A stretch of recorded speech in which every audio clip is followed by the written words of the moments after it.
ഇത് അമ്മൂസിനുള്ള കടല പൊങ്ങിയതാണ്. അപ്പോൾ ഇതിങ്ങനെ കഴിക്കാൻ പറ്റും. എന്നു വെച്ചാൽ കുറച്ച് വിനീഗർ, കുറച്ച് മുളക് പൊടി, കുറച്ച് വറുത്ത് പിടിച്ച ജീരപ്പൊടി, കുറച്ച് ഉപ്പ്.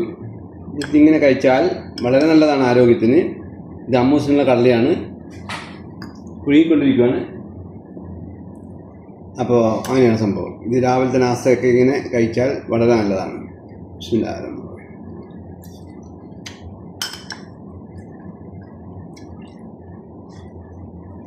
കുറച്ചുകൂടി വേവ് ബാക്കിയുണ്ട്.